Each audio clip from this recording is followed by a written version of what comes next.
So you like Pabst Blue Ribbon? Yeah, but non-ironically. Which is... What the hell is that? I like something ironically? Do you think of anything more... It's hipsters. Stupid? Yeah. It's and hipsters. It's stupid. Well, yeah, they're stupid. Either you like something or you don't like something. No, because that nobody cares more about what other people think about them than hipsters. So whenever there's anything that somebody might look at them and go, oh, that's goofy. So instead, they live their entire lives so that everything they do, people look at them and go, oh, that's goofy. It's just a defense mechanism. I feel bad for them. It's like, okay, I suck cock, but I only do it ironically. I'm not really into it. Hey, rent ain't gonna pay itself.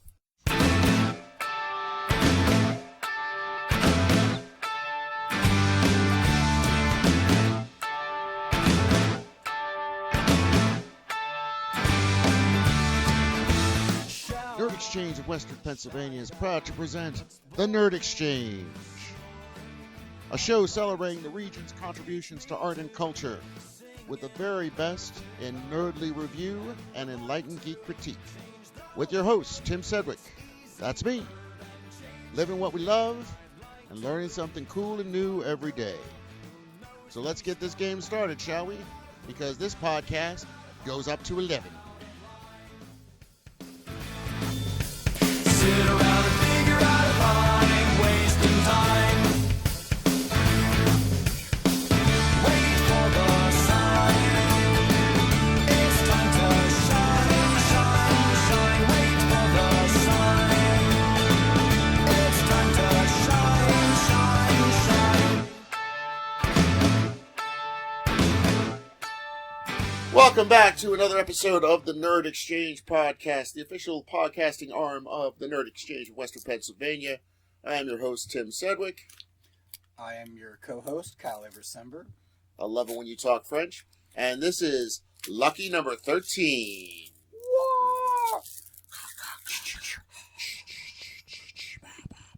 So for my 14th birthday, my best friend, this was back in the days whenever it was really cool if you had a color printer. And she printed out one of those cards from the Microsoft, whatever the hell card making suite was. It was just a skull and crossbones with flames around the edge, and inside it said, I hope you're not too depressed that you're not 13 anymore. Oh. Now, guys, I gotta talk about my Erie trip. Julie and I went up to Erie to visit my old man. Oh, I thought it was going to be a story about a creepy trip. No, well, let me get there. It was cool hanging out with the old man, and I have a new favorite store up in Erie. I only went to a few, but the few I did go to, we're going to talk about that too. I realized why I like shitty comic books. Oh, really? Yes. So there's a reason why you like Marvel. There's a reason. It's not Marvel. Fuck you. I found out that, when I was a little kid, my brother gave me a bunch of comic books. And they were all, looking back on it, really shitty. Like John Carter, Warlord of Mars, Howard the Duck. What are some of the other ones? So, a few Conans, which were pretty cool. But a lot of, really kind of Peter Parker, the Spectacular Spider-Man, which, was kind of the more cerebral, not as much tights and fights as pontificating about the philosophy of being a superhero. At least it wasn't Spider-Ham, though. Oh, that was awesome. I have an issue. I know! I have an issue. I have that issue. No, I found out that my brother had collected comic books and had some that were actually, worth a lot of money. And when he was, 60 years old, he went to a convention and sold off all of his good comics at the convention. And bought a bunch of... No. I just got whatever was left over. Oh, okay. Whatever the people at the convention went, yeah, fuck that. Are you fucking serious? Get that shit out of here. He was like, oh, all right, Tim, here. And enjoy your liking shit for the rest of your life. Here's this comic by this guy named Alan Moore. It's called Lost Girls. I hope you enjoy it. That one kicked ass. I don't want to hear it. No, but it was interesting to find out. And also, in the upcoming weeks, we're going to have a bonus pod. I sat down with my dad for an hour to talk about collecting and his collection of antique fishing stuff. And pretty neat. But we're going to get that up and running in the next week or two. or basically the first week that we want to go, I don't want to do something this week. By the by, my whole comment about Lost Girls wasn't about Lost Girls sucking, because it doesn't. It's just, like, how funny would it be to give a small child that comic? Isn't that illegal? Which is pretty much He did tastefully done pornography. He did give me a Frank Frazetta book. So wouldn't that be considered corruption of a minor? Exposing children to porn? The small of all the things on the list, that's nothing. And anyway, once again, picturing you as a child getting these comic books, I'm picturing Tim as a child getting these comic books with the bald head and the goatee. He hates the comic book ironically. He doesn't actually hate it. He's a hating hipster. You're getting the dick punch for that one. You're definitely no getting punch to the dick, please. Anyway, so I'm hanging out with my dad, who's, just a little older. He's 75, brain's still sharp, but, he's getting up there. And, he and my stepmother took us to a German supper club. Interesting. For dinner one night. It was kind of interesting. But she was like, my stepmother, Barb, was like, do you want to go somewhere? I said, well, there was a comic book store we drove past. We could check that out. And she looked it up and she found some other things. And my new favorite store in Erie, Pennsylvania is Action Toy Man. I just love the name of that store. Like, seriously, it is so much fun to just say the phrase Action Toy Man. Action Toy Man. Action Toy Man. Which we're going to have a link on the Facebook page for. And the funny thing is, it's pretty much right down the street and across the street from another comic book store. And we were like, wow, there's a lot of comic book stores in Erie. Who would have thunk it? And so we went there, and if you just look at it, like he's got a lot of this, like stuff from the 90s, Star Wars stuff from the 90s, in boxes that's kind of faded because, well, it's in the window. So the first time you look at it, you're like, huh, I wonder what's in here. And we kind of peered in, and we walked in, and let me tell you, folks, it is nicer than most stores in Pittsburgh. Yep. Which was a big surprise for me because, quite frankly, when you live in Pittsburgh, you don't really think of Erie as, like, any sort of mecca of nerd culture. But you walk into the place, and it's toys. It has action figures, play sets, mostly stuff like that. Some bobbleheads, stuff like that. A really good selection of vintage Star Wars behind the car. Actually has a Jawa with the vinyl cape. Ooh. Graded in his store. And I think he only wanted $1,200 for it, which is about $500 under what it's quote-unquote worth in the books. So I think it was graded like an 8.8.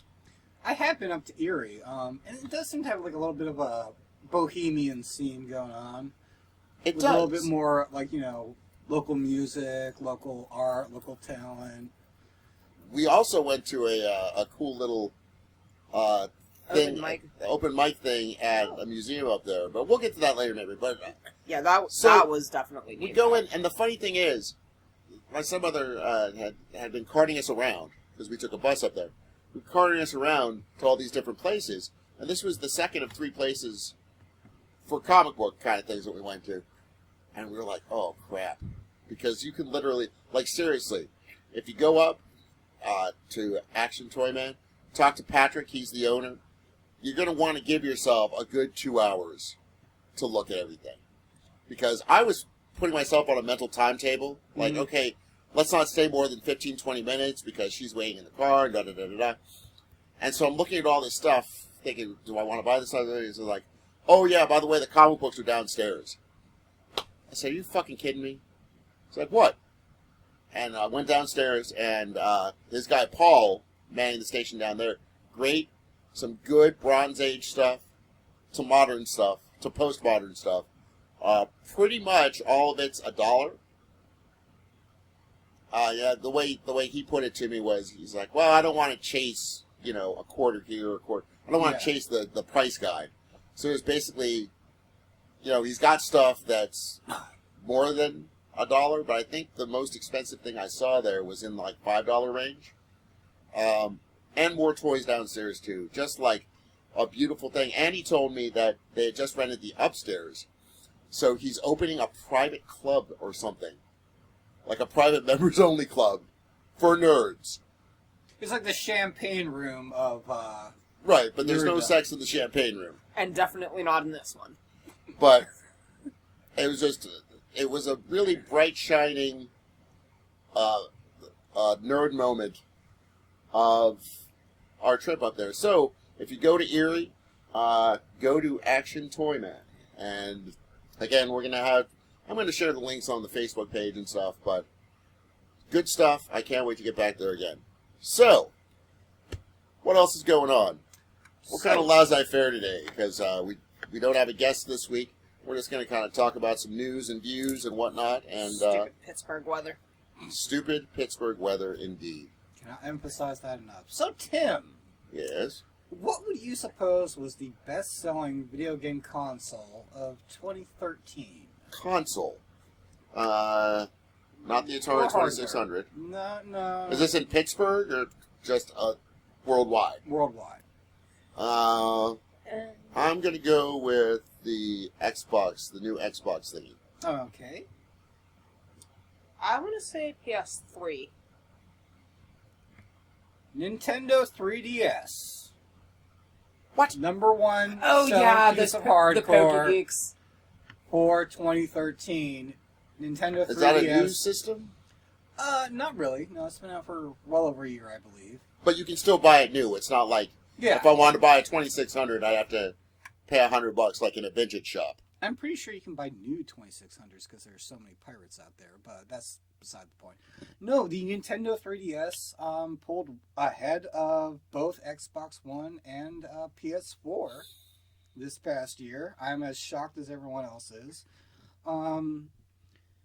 Really showing, first of all, Nintendo really has staying power Mm-hmm. in the video game industry, and they are not going anywhere. I mean, they have survived 30 years since, almost 30 years since the original Nintendo Entertainment System came out, But and they are still on top of so the game. they sold more units than Mm-hmm. the new stuff that everybody was. Yeah. That South Park did their 3-part Game of Thrones epic thing Yeah, about. with like PlayStation 4 and Xbox One. No, the 3DS outsold them. Well, Which I'm not, like, in a way I'm shocked because of how big the hype was for those two systems, but in another way I'm not. Poke Geeks never die. They just get older. I'm a and- Poke Geek. Yeah. Pokemon didn't even come out until I was well out of high school, and I gave it a shot, and that game is freaking addictive. Isn't it? It is so much fun, and if you haven't checked it out, you really should. But Nintendo really is. But I mean, you've got plenty of people that wouldn't buy it otherwise. They're Oh, simply yeah. buying it so that they can play the new Pokemon game. Exactly. And, you know, they'll probably get that in some of the little casual brain teaser games and nothing else. Yeah, but Nintendo is really making some smart choices. Mhm. They're letting third-party developers do more stuff on the 3DS. One decision which still baffles me, they haven't come out with a first-person shooter for the Nintendo 3DS. Would you think a 3D game system, that's a no-brainer? Like, wouldn't it be awesome to play something like Doom or Call of Duty on a 3D system? I like Pitfall. It always comes back to Pitfall. Every time. I And really want a 2600 honest- so I could play Pitfall again. Honestly, the only way I've ever gotten into first-person shooters was back before you had all the networking available for console systems, LAN parties. That parties still go on. Yeah, but no, that was Not just to- like, that was seriously what my friends and I did in high school. Mm-hmm. Whenever we could actually get over to somebody's house for an overnight, or there'd be like 8 of us there. Somebody brought a hub. We all brought our desktops, and we pretty much it was mostly Half-Life and Still, Alien versus Predator. both still awesome games. Yes, Both. But but it's yeah. like, other than that, like, unless I was actually sitting in the room with the person I was shooting, I didn't care about it. Like, the social aspect of those games is what made me like them. Yeah, but Nintendo, good for you. You guys are doing great, and keep up the good work, because I think we all know that Nintendo will be there long after Sony and Microsoft have stopped making systems. I mean, they outlived Sega, TurboGraphics, Atari Jaguar. Man, Atari, I do not understand. Atari Jaguar. You don't. Right. A very poorly conceived system. Okay. I don't understand what the hell happened to Sega. Because I remember whenever I was a kid, their products were always a million times fucking better. They were a step ahead of Nintendo the whole fucking way. No. And then all of a sudden it was Dreamcast, I think, came out. I never even had a NES. I had the Sega Master System, which was the Sega 8-bit system. And then I went up to the Sega Genesis. And they were doing some great choices. They had the superior games. They had the superior graphics, even though graphics do not equal good games. I think it was right around the time when they launched the CD and the 32X was when they really started losing people, because they were launching peripherals for a system they were going to abandon very soon. Mm-hmm. And I had Saturn. I supported them up to Saturn. And when Saturn came out and the poor business decisions they made with that system, that's when I kind of jumped ship. A lot of people jump ship at that point, and it just, it drives me crazy because, I mean, hell, whenever they got out of the game, I feel like they ended up, Nintendo finally got a chance to slack off and not try to be as competitive. Video games probably would be where they are now 5 years ago if you had still had that competition coming from Sega. If their business decisions hadn't been so piss poor, if they had actually been able to just stand on their technology, Nintendo would have had... The Wii would have come out a lot sooner. Whenever there's competition in an industry, you're going to have that, people trying harder. Mm-hmm. And for a while there, it was just Sega and Nintendo. But, And I mean, how? With all the poor decisions that Sega made, they were on the way out anyway. But around that same time is when the rise of Sony. Mm-hmm. And PlayStation just slaughtered Sega.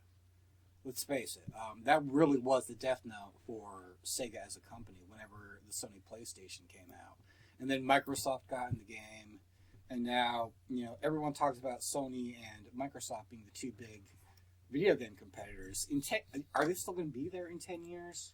Probably. Come on. I don't know. I don't know. Think Microsoft's never going to give up, even if they bomb on video games. I've been quiet a long time because I don't know a lot about this, but I will say this. It seems to be that those two companies are like the Ford and Chevy of the video game industry. So even though Ford and Chevy might have models that don't work very well, as a core company... But 15 years ago, people would have said that about Nintendo and Sega. Yeah. And now Sega is an intellectual concept held by what, Sony? Stop it. Because the whole point of this is Nintendo outsold both of them. So they're the Saturn / Lexus of... I'm not saying anything about Nintendo. I'm just saying that, right now, they don't seem like they're going anywhere. But 15 years ago, it didn't seem like Sega would ever go anywhere. As long as there would be video games, there would be Sega. Yeah, you never would have predicted back then that Sega would fail as terribly as they did. So they were the Pontiac. See? Two things I know nothing about. Cars and video games. And I'm properly using them metaphorically. Yeah. Ha-ha! Ha-ha-ha! If we did a car podcast, we'd be comparing them to Nintendo and Sega. But that's anyway, beside the point. But yeah, and also another huge bit of news, which I never saw coming. You can actually now get YouTube on your 3DS, which is huge. I'm very happy about that. Wait, is that a 3DS, that thing you have right there? This thing right here is the See, Nintendo I don't 3DS. count that as a console. When you said console, I thought you meant stuff you plug into your TV. Hardware. He did say console or hardware. Yeah. Oh, I didn't hear the hardware part. Okay. That's because it was video games and you weren't listening. I was listening.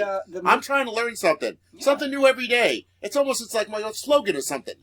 Now, Wii U is not doing that great, and that's mostly due to they did not have a very good launch lineup of games. Oh, I also didn't hear about it until somebody I know got it. But I played around with it a little bit. It's a nice system, and I hope they do some more with it, but it's not doing all that well. In fact, the actual Wii outsold Wii U in 2013. I think that's mostly due to the price drop to about $100 or $130, depending on where you live and where you buy it from. And plus, it's got such a huge library of games, why not pick up one? Right. It's a great system. I mean, hell, I'm still buying games for my PS2. Yeah. Well, we're which gonna they go up to PS3 in a little while once they go down because of the PS4. Another little piece of news: Yep. they just ended production on the PS2. They're not building any new ones, which I'm actually surprised they still were building new ones. Oh, honey child, listen, they Yeah, still so- make VHS tapes for places like Malaysia, Thailand. There are a lot of places, especially in Asia, Oh, that yeah. don't have DVD technology And until compatibility yet. a And- couple of years ago, they were still making Laserdisc players. Right, for those regions. So Yeah. I'm sure that most of the PS2s are all the new hit rage in Asia. Yeah, in third world countries. So now, basically, what they're saying is, okay, China, you get the PS3 now. God, they're going to have more money than... Oh, geez, those fucking capitalist bastards. Brilliant, but capitalist bastards. Because now, they're going to... Tell me if I'm wrong here, because I don't know a lot about this stuff, you know, but, like, Okay. basically now, they're going to have, like, $100 billion guaranteed in sales from those markets that are still playing the PS2. Oh, probably, yeah. Because They're staggering, just like they do with because the PS4 just Formulas and launched, they'll lower the price of the PS3 and they'll push it into all those markets that they haven't had that much of a market in before. Well, what I'm saying is, in countries where they're just up to PS2, Yeah. they still have all the PS3, and then they can send all the PS3 games that weren't sold and send them over there. Pretty brilliant. Pretty brilliant. But now, It's heavier than I expected. I like it. I get that a lot. Wait, it has two cameras? It It actually, shoots the in camera... 3D. Dude, I didn't know Yeah, you that. can shoot 3D. The Duchess of Dork is examining my 3DS, and yes, And I'm not sure how I feel about that. you can shoot. Oh my god. You can take both 3D pictures and 3D. The sexting on that must be amazing. It depends on how good your zoom is. Wait, zoom? That didn't work at all. Which my Aunt Kathy is still See, angry and about. the great thing about it is on the side here you have something to change the depth of perception in 3D. So depending on like how far you push this, I could gain a couple inches. Oh my god. I was told there'd be no math. Well, children, we're not all women this week, and we're still talking about penises. See, 3DS makes your 3 inches look more DS. 3D. Anyway, speaking of 3DS 3-inch HP. It penises, stands for the 3-inch dick saver.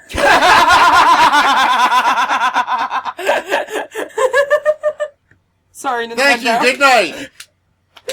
My apologies to Nintendo. You are doing wonderful things in the industry, and it Ladies has and nothing to do with penis. Ladies and gentlemen, we have a meme. Anyway, speaking of 3-inch dick savers, King of the Nerds is back.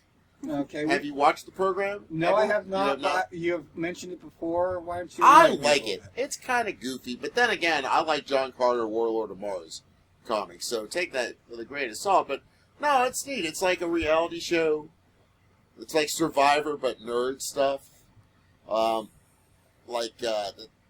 this last one, you got, a bunch of nerds, and then they put people up for elimination. Mhm. In this last one, they had to answer fantasy questions, and every one they got right, they got to ride a Harry Potter broom with, water grenades that they threw into pots, cauldrons, for points. And whoever got the most into the pots and got the most points won and got to stay. So, Now, in other were words, they- every question you got right got you more ammo? No. Got you a run. Okay. You had 6 that you could throw. Okay. But of course, these are nerds, so they're like, yeah. Now, were they riding that Harry Harry Potter, Pooper? that Harry Potter broom that was pulled from toy shelves? Because that would be interesting. Yes. No. I don't know. But it's a neat thing. And the thing that got me You is... think they would have learned from the Hello Kitty back scratcher. or the Wolverine Does that light switch. exist? Not really anymore, but that's pretty much the same concept as the Harry Potter broom, the reason it's no longer available. So anyway, the show is sponsored by Radio Shack.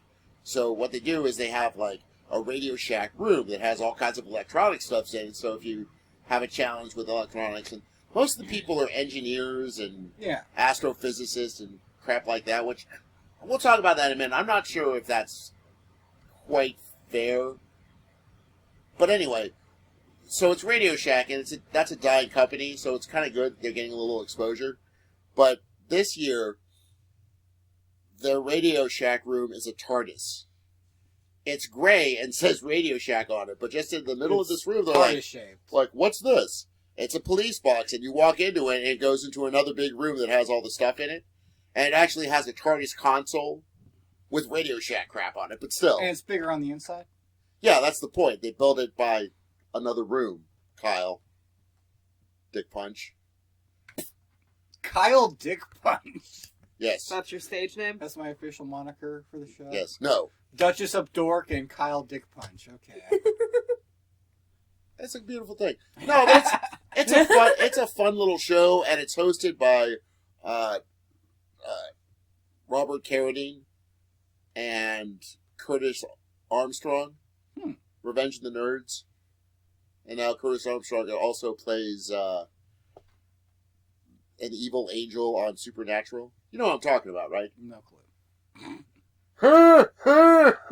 Revenge of the Who? Nerds. I know who you're talking about.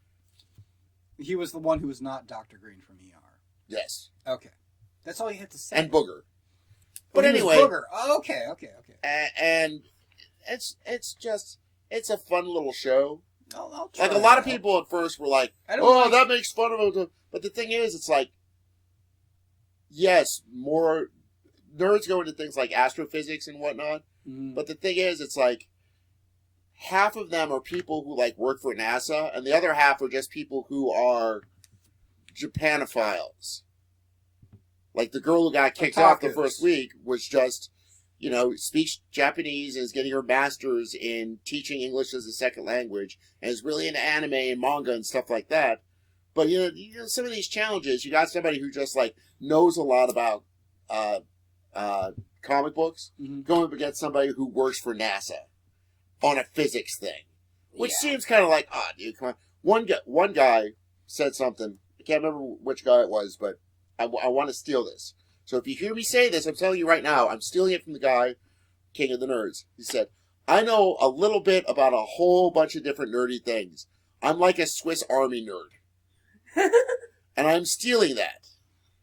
I'd buy that for $1. Except, That's original. I came up with that. I'm okay, Shia. So no, It here's all the thing. comes back, kids. See, here's the thing. I know a whole little bit about a whole bunch of nerd things. I'm like a Polish army knife, which means I'm a spoon, which means I try to scoop up information, swallow it, and learn it. When you have your mouth open like that and you say swallow, I'm not thinking of a spoon. Oh, I know what you're thinking of. I'm thinking of Kevin Smith right now. So, I love nerdy dick because nobody's been here before. so since we mentioned Oh my him god. just now, should we talk about our little friend? Our little plagiaristic friend? Oh, Shia LaBeouf. Oh, Shia. What's Shia wrong with you, rebuffed. boy? Now he's saying that his whole plagiarism thing and all the shit that he's done was really just a bit. And So that he's a not retiring from public life, well, no, he's saying that the whole thing, the whole controversy, including the retiring? including the retiring, Oh. including the plagiarism even, was all performance art. That he intentionally didn't credit the guy to try to, I don't know, do some kind of meta douche thing.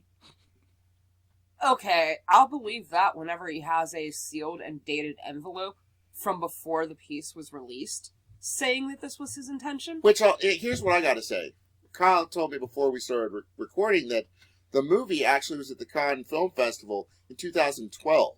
It wasn't until they released it on the internet, just the end of this past year, that all this stuff happened. I don't know if it was all shtick from the very beginning, the, like, plagiarizing part, but I can totally see him sitting down with some people going like, hey, you know what we're gonna do? You know what we're gonna do? we're going to make people care about this, because obviously people didn't care about it enough for it to get distributed into a whole bunch of other film festivals, right? So maybe he just... my question is, how many people do you think saw that movie that wouldn't have seen that movie if it weren't for this whole big controversy thing? Okay, well, my whole spiel I want to do about this is, I do think Shia LaBeouf is that fucking stupid to not understand copyright law and to have ripped something off that blatantly and try to pass it off as his own and not realize that someone would call him on his crap. Given a lot of the reviews I read of the film that were from before the whole controversy came out, people were really freaking praising it. And it's kind of shocking to me that it didn't get into more film festivals because of how huge that film festival is. You would think it would have crossed over into other ones. Well, the problem with that is, Kyle, that it's a short film. Mm-hmm. And in America, you don't have... Yeah, it'd be nice if a short film like that, I think it's like about a half hour long, could get distribution and like play in front of other movies the way movies used to be played. But they don't do that. They do that in Europe still. So it might have been played in like European theaters. Yeah, but like art house theaters and like, you know, indie film theaters. Yeah, festivals, art house theaters. There aren't any outside of New York City anymore. They're not profitable. What about Los Angeles? Okay, Los Angeles. Okay. New York, Los Angeles. We have some pretty cool little theaters here in Pittsburgh and Western Pennsylvania. We've got the Hollywood. We've got the, what's the other one? Oh, fuck me over the head with a rock. The Majestic? No, wait a minute. That was a Jim Carrey film. Oh, yeah. Okay, I'm an idiot. We have other ones. So you have a computer right in front of yourself. Oh, yeah, I have a computer right in front of myself. Also, a lot of the douchebaggery he has pulled off on Twitter since this whole thing went down. And well, that could very well have been shtick. If it's shtick, it's not entertaining shtick. He actually took another comic by that same artist and posted a picture on Twitter saying the storyboards for my next film, and it was just the comic page from that artist that he ripped off. Which, okay, that's amusing for about 5 seconds. Yeah, it would be amusing if the entire internet wasn't already making jokes like that. Yeah. Regent Square Theater, the Oaks, and the Manor Theater, the Harris Theater. And so far, none of these are the ones you were trying to remember? No, those are the ones I was trying to remember. Okay. And of course, the Hollywood. But here's the thing.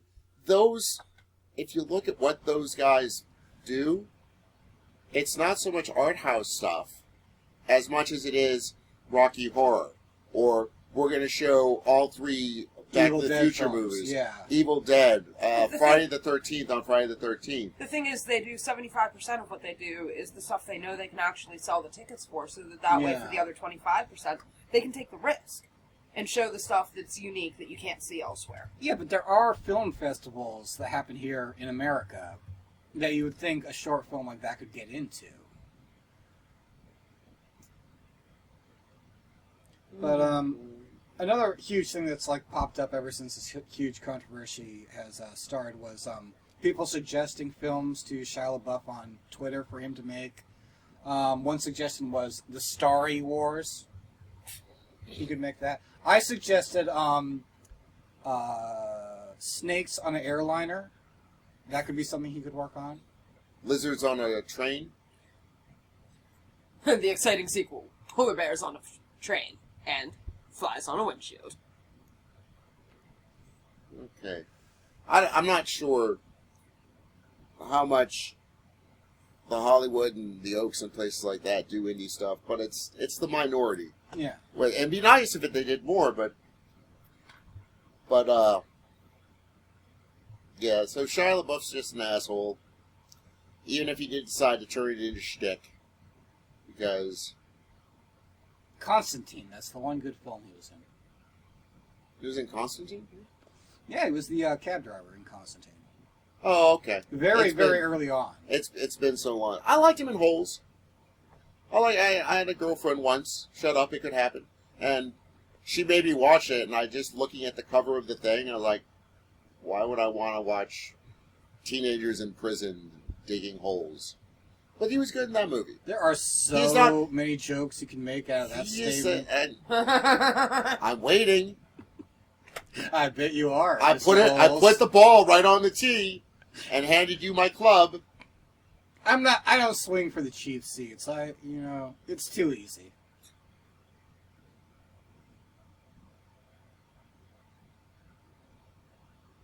Oh. No one has Wait. a joke for that? Stop picking on my boyfriend. Okay. That's not nice. Put down. I don't need you to fight my battles, woman. Julia, put down the I need knife. her to Put fight down my the battles. knife. Anyway, okay. It's not Listen, a knife. It's a shank. Get it right. Okay, Agents of S.H.I.E.L.D. Agents of S.H.I.E.L.D., I think, has the possibility to maybe finally Possibility, but be good. Because Mike Peterson, the fellow from the first episode who was part of the Centipede program and got superpowers, everyone's like, who's he going to be? Is he going to be Power Man? Is he going to be Luke Cage? What's he going to be? What's he going to be? And it turns out that he, dear children, is indeed going to be Deathlock. Which is going to be freaking awesome. which is a character I'm not familiar with. So, Tim, can you fill me in? Deathlock Not is in my holes? the original. No, that's after. We're not going to record that. That's a special bonus pod. That's what she said. Whoa. Time traveling, super technological anti-hero, assassin, kick-ass costume. One of the few Marvel characters I actually have on the card in the man cave. And I think they're going to do some good stuff with them. Not to mention that Sif is going to be one of the guest stars on one of the later episodes in the season.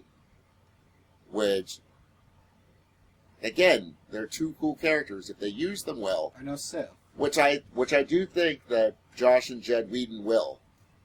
I've been saying the whole time, like... You would think they would throw someone out like U.S. Agent or, some of the Avengers B-listers at this... or C-listers at this point. Well, they're making their own. They've got, Magnetron. They have him, that supervillain. He's locked up at the hub. He transforms into a gun, right? Punch him in the dick. We're counting them Punch up him in the for the dick end of hole. the episode. Right before you fill my hole. But anyway, they also have another guy who now can freeze things. I don't know if that's a new guy or they're going to do some B-lister supervillain from the Marvel Universe who can freeze things. We'll see. But I really hope they turn it around. And stuff. And if they don't, Gotham is on the way, kids, so... Gotham's on the way. Can't wait And for now, that. but now there's going to be Batman in it. There is. Yeah, originally it was just going to be Gordon. And now, which I think they stole this from Kevin Smith, because Kevin Smith and Paul Dini actually sat on his Fat Man on Batman podcast and talked about a whole, they called it Shadow of the Bat, because they don't show, you never see Bruce Wayne from the time he's like 10 to the time he's like 25. So doing the whole, like, Bruce Wayne in boarding school. It's kind of like a Gotham Smallville, in other words. Kind of, yeah. Well, Yeah, hopefully but it won't end horribly. all I'm saying is, Paul Dini and Kevin Smith did it on their podcast, and then like 3 weeks later, they announced the changes in the show, that it's not just going to be about Jim Gordon anymore. So Not a big surprise right there. I mean, you tune into a show called Gotham, you're going to want to see a little bit of Batman. well, So and maybe the thing during is, his early years before year one could be interesting. if you get a chance, kids, go over to Smodco, which is, of course, Kevin Smith's channel. You go to Sir, Smodco Internet Radio, then you go to Smodcast, and then you go to Fat Man on Batman, and it is numbers. It's a two-parter, so number 51 and 52. And they basically just sit around and go like, oh, wouldn't this be cool? And then this character could be in it, and this character could be in it. Like, wow, yeah, we should really submit that to him. And then 3 weeks later, oh yeah, we're totally changing the Gotham show. And The Flash is getting his own CW show. I've heard a little bit about that. That sounds like it's going to be cool. Are they going to be tying in with Arrow or? Oh well, no. The Barry Allen has already been on Arrow. Like Okay. they show him getting hit by lightning in his laboratory at the end of he's a supporting character on Arrow now already. Yeah, But So is it supposedly- going to be the same guy playing him? Or I is it going don't- to be a completely separate universe? I don't know. I don't think it's going to be completely separate, but they said that it's not what was happening in Arrow was not a backdoor pilot, so it's getting its own separate pilot. Yeah, I really. I think though, if people who like Arrow, who maybe aren't super fans, aren't super nerds like us, I don't know if they'll really be able to handle. Oh yeah, here's the Flash, and it's on the CW, and it's the same kind of. We're filming it the same way, and it's got the same kind of tenor, but it's totally different from this Flash that's over in Arrow. I don't know if people will be able to buy that. That would be a stupid move.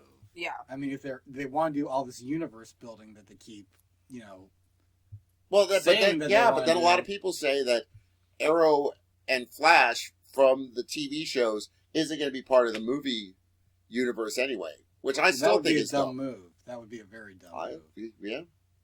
What? Warner Brothers making dumb moves when it comes to superhero movies? Batman and Robin much? Every decision since Batman Returns has been a poor decision. Well, Batman Begins. The Nolan trilogy was good, but that took him 10 years to get off the ground. I'm just saying. Anywho, okay, moving swiftly along. What do you want to move on to? Want to talk about games a little bit? Games. Which games? What kind of games? Games of Thrones. No, wait a minute. I don't like penis. Wieners. Wieners. I have not. I did get into a show recently that I originally poo-pooed for a long time, and Julia finally got me to watch it, and I don't hate it yet. Although I don't like pretty much any of the people in it that are over the age of 18, Okay. and that's Weeds. Oh, okay. I really haven't caught it. We're about halfway through the third season, and they're terrible people. Make terrible choices. Yeah, that's the impression I got from just the previews and shit. And people die. But I don't know, because I haven't done the Breaking Bad thing yet. I haven't crossed that threshold, but it's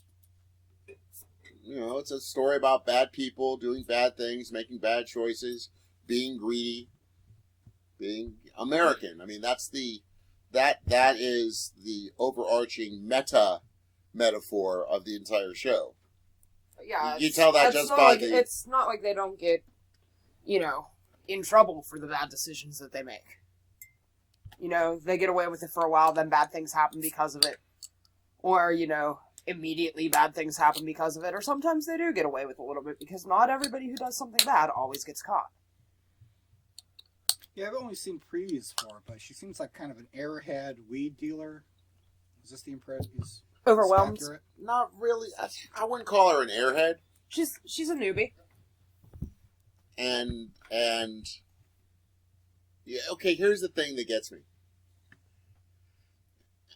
So her husband dies. So she's selling weed because her husband dies. First of all, she probably would have gotten at least $2 to $3 million in life insurance just based on where they lived and what the guy did for a living. You know what I mean? Yeah. So how'd you go through all that money?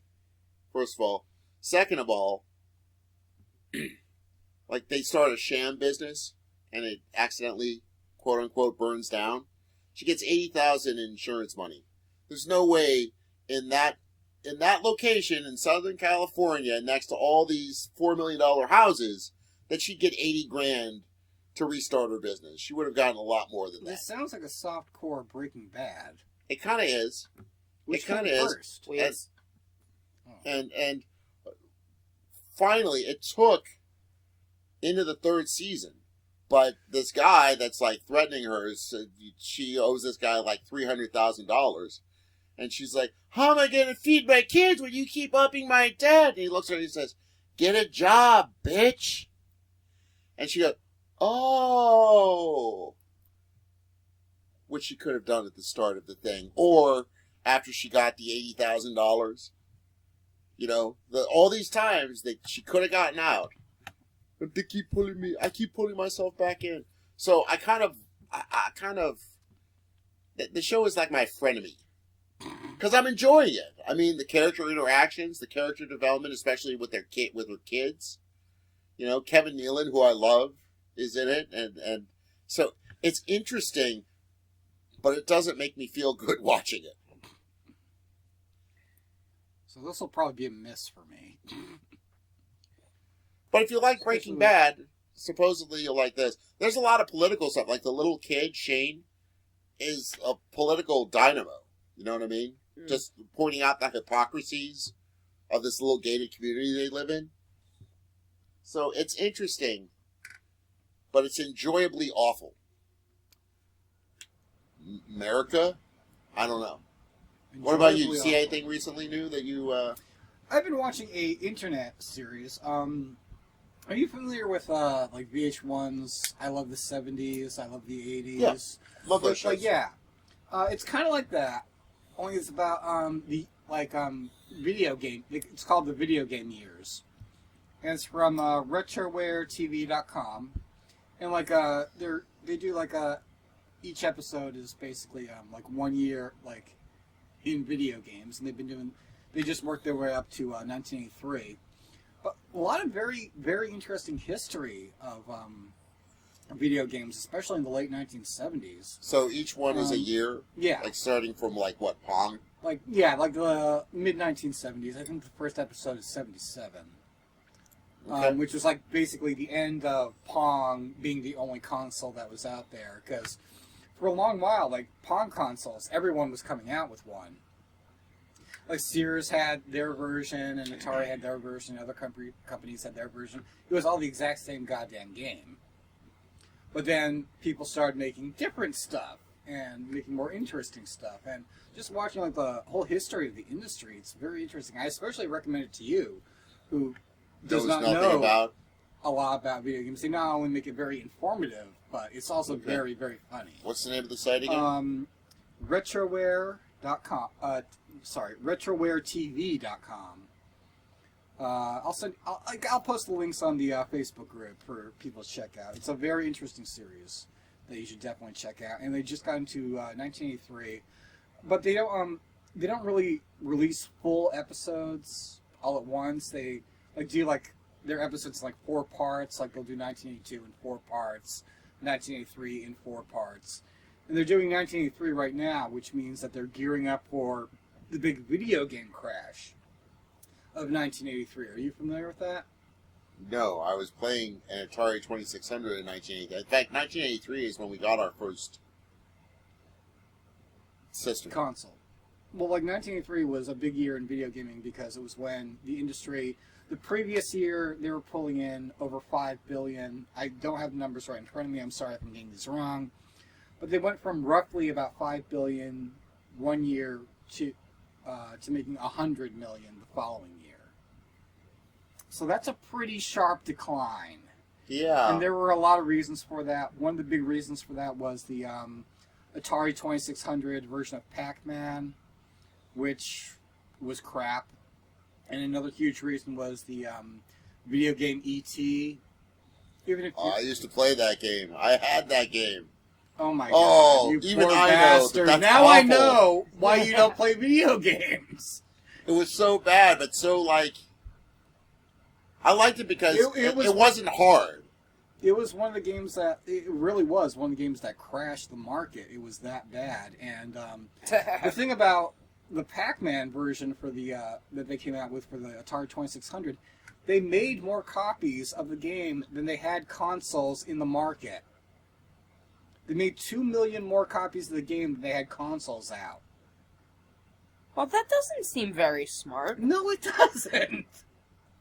There's a whole bunch of reasons. What? Maybe why... they thought people would get so mad at it that they'd break their copy and then go, "Oh, I better buy another one." No, the rationale that they had at the time was people are going to buy our system just to buy that game.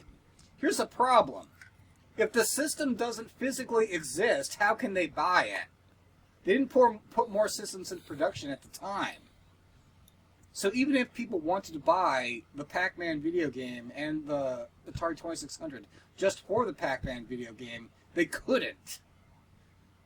But that's one of the major reasons why the video game crash of 1983 happened. And do you know the urban legends about E.T.?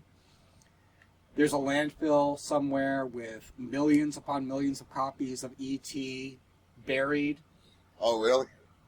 It's an urban legend that's existed for years on the internet, and like space aliens are going to come and they're going to find that graveyard, and they're like, "Oh, okay, so that's why this entire civilization has fallen." There's actually people who have gone out and tried to search for this landfill to find these copies of E.T.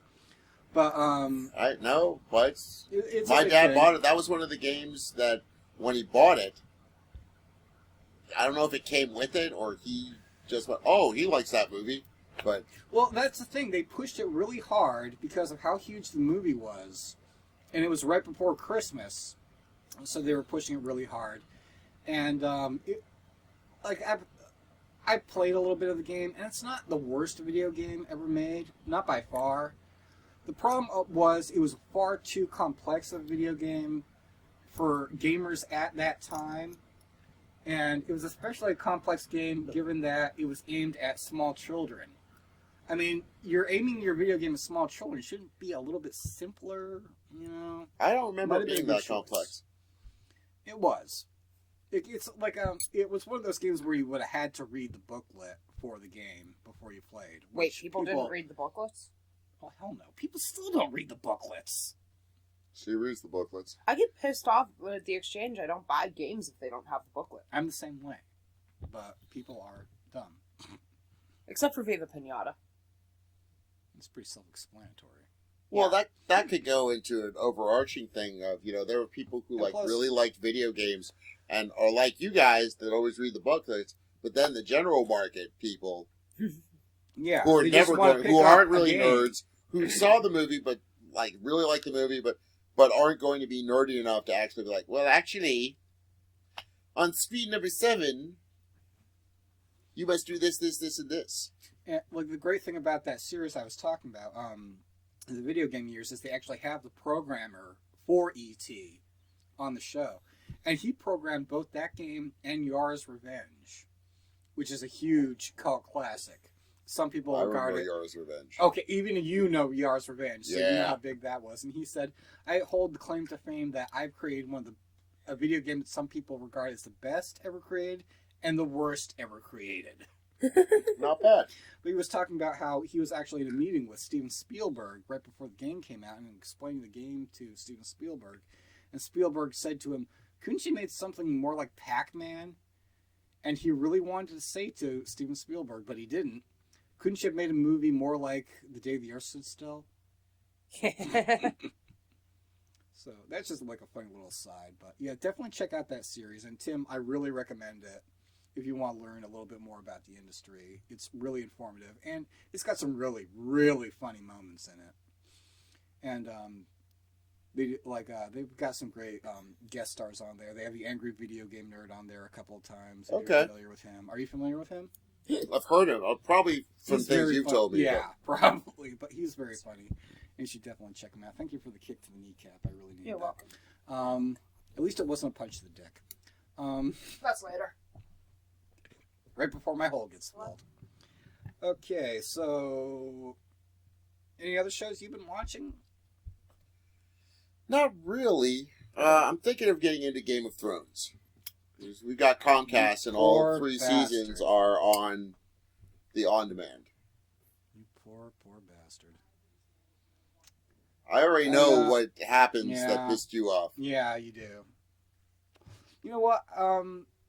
I have Verizon. You have Comcast. I'm not sure if it's on Verizon too. I might go back and actually give it a watch again to give it another chance to see if there's any other characters I can get invested in. But just given how the first season ended and how the second season is going. The funny thing is that, the reason in the book and in the series, from what I understand, that he did that was to let people know, don't get comfortable with anything. Anybody can die. Anything can happen. Mm-hmm. I think most people went, oh, shit, man. Oh, okay, when I watch this, it gives a different flavor to the viewing experience.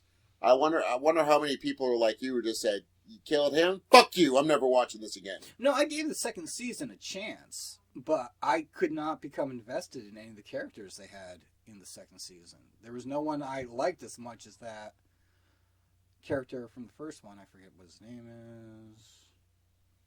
Do you remember? Boromir. I just did not get invested with any of the other characters, and especially when you have so many characters you wish would freaking die every week. Well, that keep living. There's that. It would be for people out there who are not familiar with the show and who are more familiar with something else. Imagine if they killed off Luke Skywalker at the very end of episode 4. And, okay, you can follow Leia and Han a little bit, but you're not as invested with them as you are with Luke, I don't think. Okay, well, I'll probably check it out and we'll get back to it. Let's see what else is going on. I'm sorry, we're very laid back today. Yeah. Just drinking some beers, eating some pizza. What else is going on? Michael Douglas. Is Hank Pym? Hank Pym? He's going to be Hank Pym? He is going to be Hank Pym. Okay, I just heard he was announced for the film, but he's actually going to be... He is going to be Hank Pym. Interesting choice. And where do you think they're going to go with that? Well, they're probably going to put him in Avengers 2. Because Hank Pym... I think if they have Michael Douglas as Hank Pym working for Tony Stark in Candyland, as what Avengers Tower, everything, what he said, everything about the 50th floor is Candyland. It could be a scientist that works for him that makes it. So maybe you even have Hank Pym as Ant-Man a little bit in the next Avengers film. And then the standalone Ant-Man film is more like the passing of the torch from Michael Douglas to... Could be a way they're going with it. It makes it a lot more interesting. Choosing such an older actor for that role, I think, makes the prospect of an Ant-Man standalone film a lot more interesting. Yeah. Well... Because let's face it, all our superhero films up to fresh-faced youngsters, we really haven't seen an older actor try to tackle something like that. Except in things like Robert Redford is going to be in the new... He'd play a big SHIELD boss. He's playing a villain, though. Well, technically, no. Well, he's a SHIELD boss. But you're right. Other than, Sam Jackson as Nick Fury. But I'm going to get coffee. You guys talk about it. But, about Ant-Man. I'm not mad this time. I'm just going to get coffee. Ow! He hit me! Shut up. You walked into a door. Don't cry. I promised myself I wouldn't cry. On a very related note, if you ever trip and fall on a doorknob, whether or not you're in a relationship, it's very awkward explaining to people that.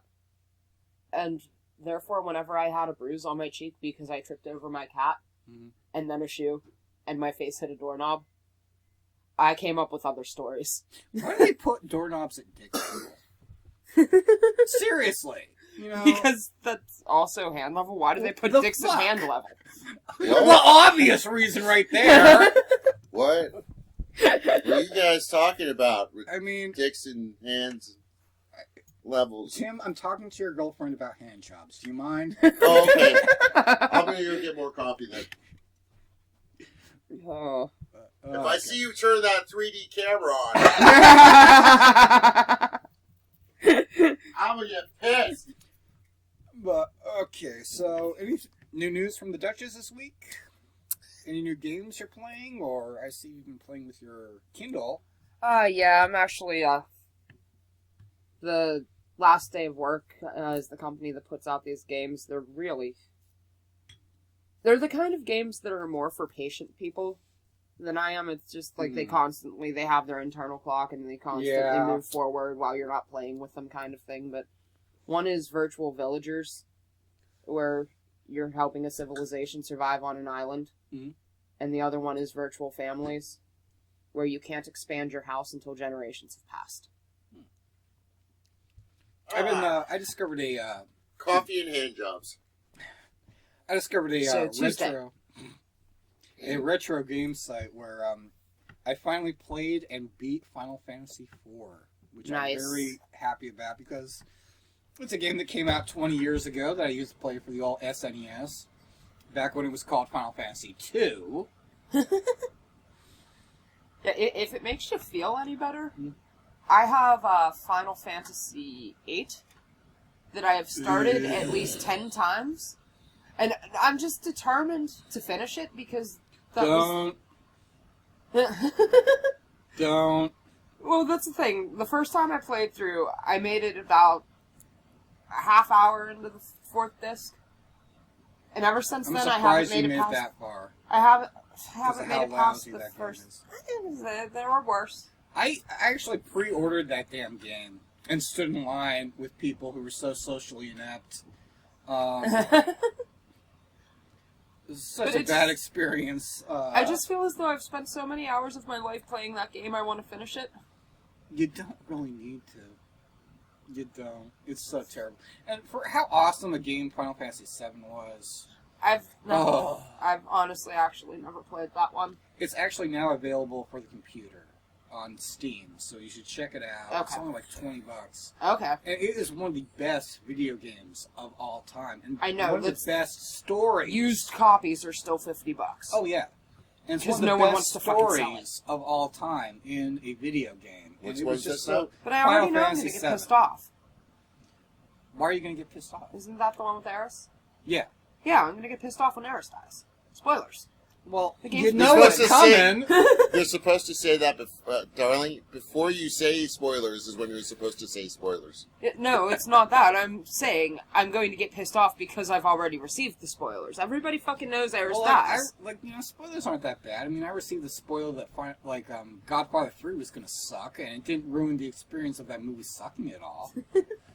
Which I just caught up on this past weekend. They did a whole AMC Godfather weekend where they repeated Godfather 1 and 2 ad nauseum and only showed Part 3 a couple of times, like they were kind of ashamed to show it. Like, Which at you should 3:30 be. a.m. No, seriously, it was. It was on 3:30 a.m. and then again at 9 in the morning, and then the rest of the day was just The parts good 1 ones. 2 again. Yeah.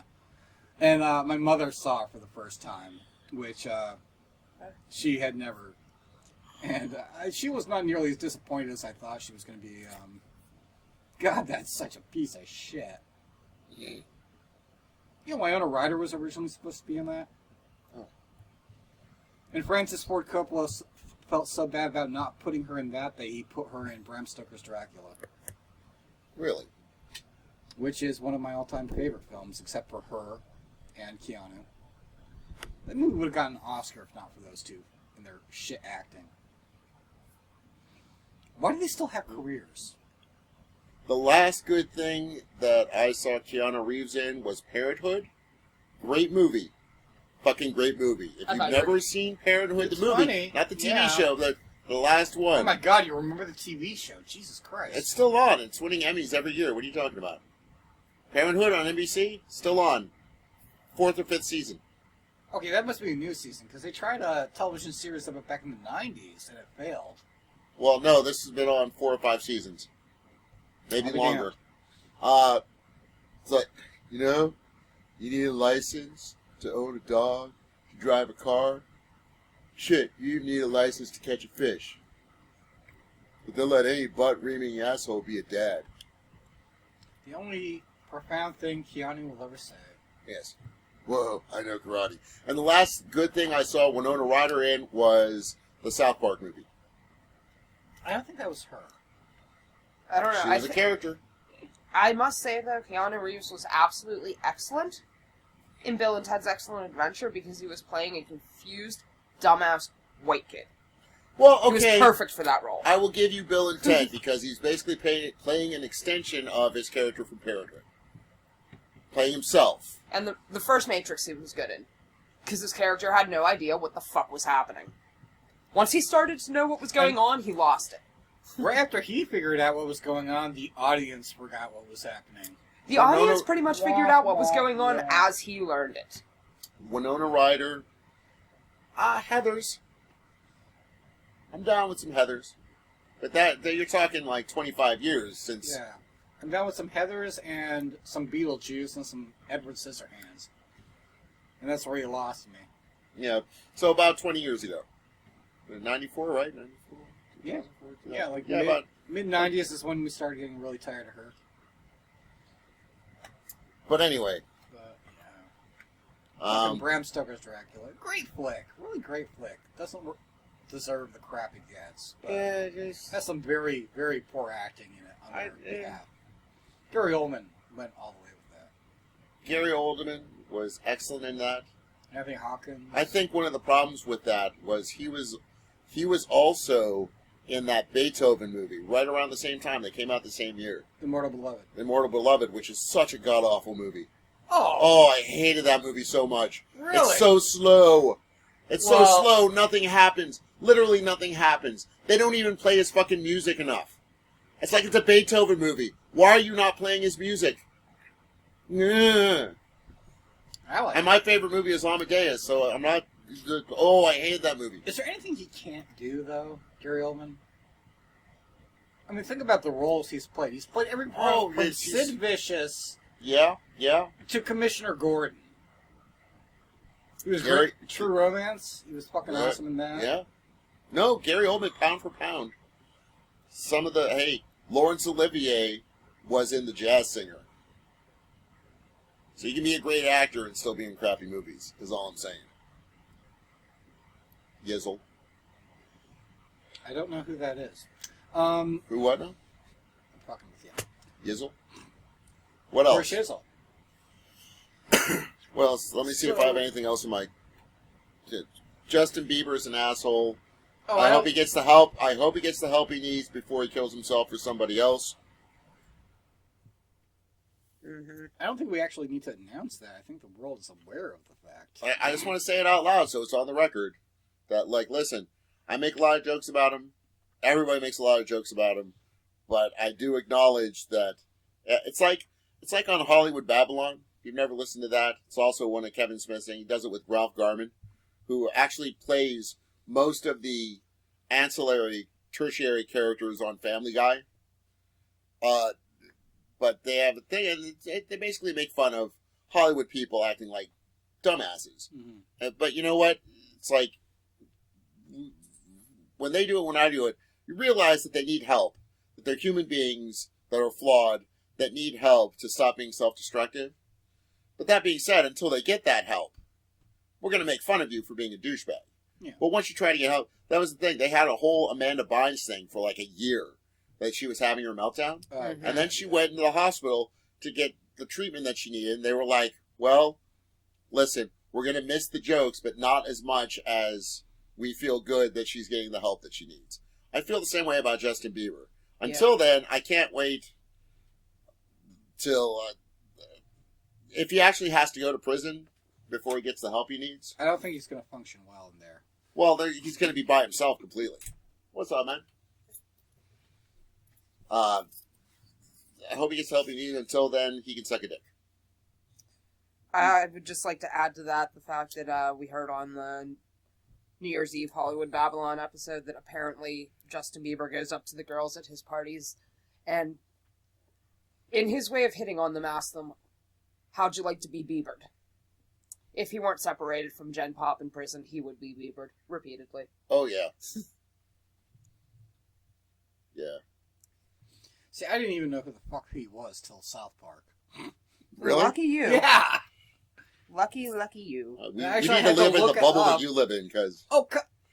I don't watch Disney. Bieber was never on Disney.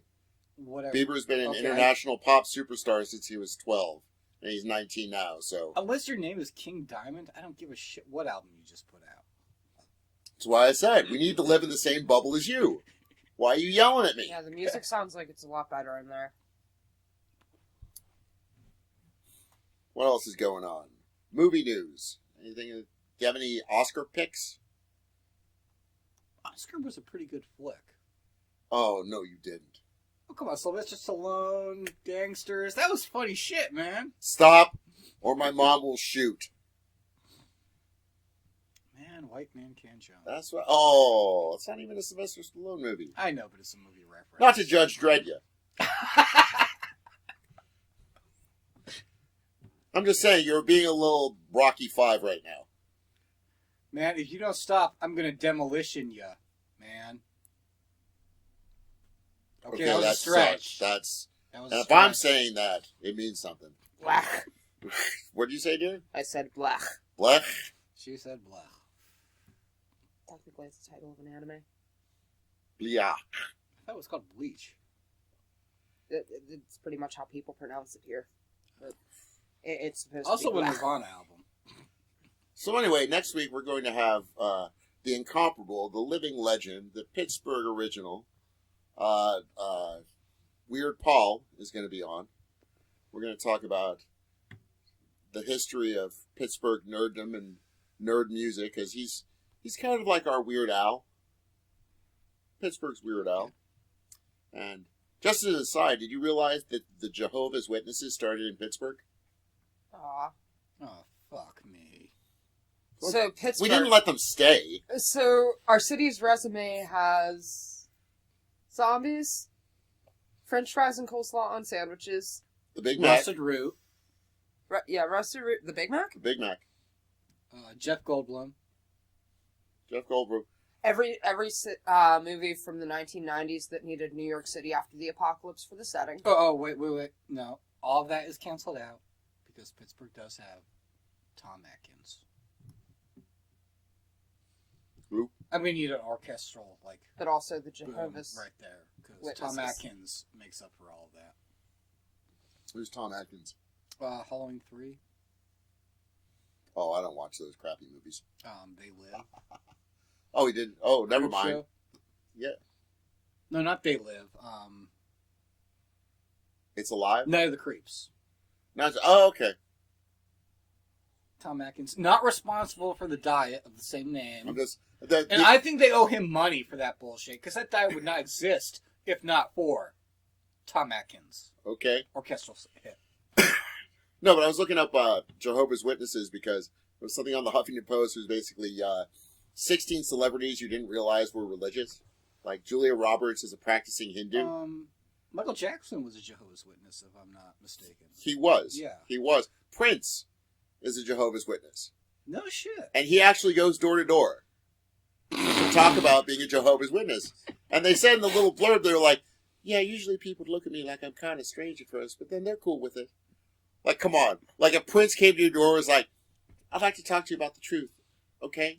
You know, if Fuck yeah, Prince, Prince. if Prince came to my door to talk to me about the Lord and hand me some literature, I might actually humor him for 5 minutes instead of trying to come up with a way to offend him religiously.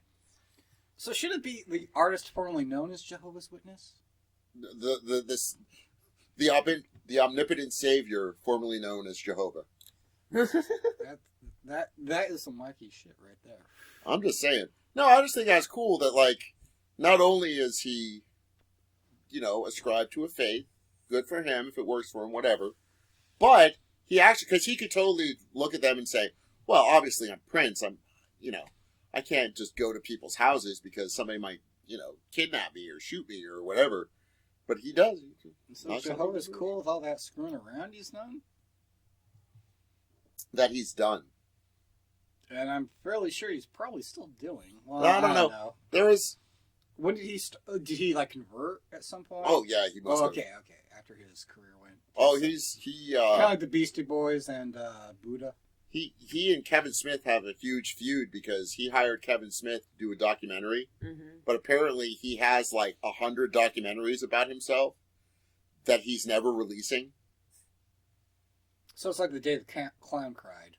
Something like that, because Because basically, and like he got on to Kevin Smith about swearing so much and everything, and being a sinner and whatnot, and yeah, Prince it's a thing. Prince, got on someone about swearing, yes, given all the messed up shit he's pulled. it's okay because he's Minneapolis's problem, not Pittsburgh's.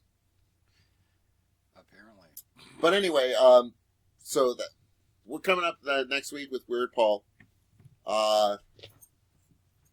and I'm going to vamp while Kyle takes a piss. Don't take mine. I'm saving it for later. Now, Julia, why are you looking like that? Putting your palm onto your forehead in such a way. Because I feel as though this episode has spiraled downhill quite suddenly. Yeah, but we started there. Yeah. Inverted bell curve. Also, one other thing. I saw a thing on the Facebooks, on the interwebs, that apparently the Toonseums, Pittsburgh's Toonseum, their storage space, they're having some problems with it. So sometime in the next little while, they're going to be doing some sort of like garage sale / auction. They might be doing it at the Rex Theater. They might be doing it elsewhere. I don't know. And nothing is solidified. But I just want to give everybody a heads up. Keep an eye out for that because they're going to have a whole bunch of artwork and comic books and frames. And one of the things I read was some video equipment that was actually used by Henson Studios and stuff like that. So there's going to be a whole bunch of stuff. Suppose if the sale goes off the way it's supposed to. So keep your eyes open for that. Save your hard-earned lucre. I love it when you talk French. But now we have, not to end on a downer, but a bit of a sad note, a bit of a tribute for an internet friend who has passed. Kyle? Okay. Sorry to end this one a little bit of a downer. But this past week I became aware that one of the original YouTube video game reviewers, Justin Carmichael, also known as Juario, to the majority of people out there, passed away on the 22nd of suicide. He was responsible for the series You Can Play This, which was a whole show about playing Japanese imported games, because there's a lot of them out. Like he would teach you how to play them and overcome the language barrier, because there's a lot of very interesting games made over there that are never imported over to the U.S. And he was just a very interesting personality out there. He was on, of course, That Guy with Glasses, if you're familiar with that website. And I actually contacted him a number of years ago in regard to a Japanese horror video game, which was never ported over to the United States. And I was wondering if there was ever any way that I would be able to play it. And he actually referred me to a website which had a translation. And ever thankful to him for that. But he was a very gracious person. Unlike some people who become kind of big on YouTube and kind of get a big head about them, he was never like that. And the whole world is darker because he's not in it. He was a very nice person. And my thoughts and my prayers go out to him and his family. He will be missed. He will definitely be missed. And also, if you're out there and if you're feeling alone, if you're feeling real sad, you can contact us. There are a lot of people you can talk to, and people do want to listen, and you are important, and don't forget it. And there's actually a fundraiser going on right now for his wife and his daughter, and I'll post that on the Nerd Exchange Facebook group for people to check out and maybe donate a few dollars. And definitely a huge loss, and heart goes out to everyone, and thank you for listening. And I know I'm usually the guy who does the more comical crap, just wanted to get serious for a second to tell you all about that, and just very broken up about it. And if you have not seen his videos, I recommend you check them out, because they are very amusing and they are very entertaining. And that's all I got for this episode. And that being said, that's going to be it from the Nerd Exchange podcast. Remember, live what you love, learn something new every day, and don't give up. It gets better. Okay, are you ready for my holes? Hey folks, thanks again for listening. Don't forget to follow us on Twitter. It's at Nerd Exchange. Like us on Facebook, the Nerd Exchange Podcast. And also join the group Nerd Exchange of Western Pennsylvania. And if you have an idea for a segment, thinks we got something wrong, or just want to suggest a guest, it's the nerdexchange@gmail.com. That's the Nerd Exchange, one big long word, @gmail.com. Thanks again for listening. Don't forget, live what you love and learn something new every day. As I sit in the back of my crown, bitches get down like bitches get down. Motherfuck you, Mr. Underground. As I sit in the back of my crown.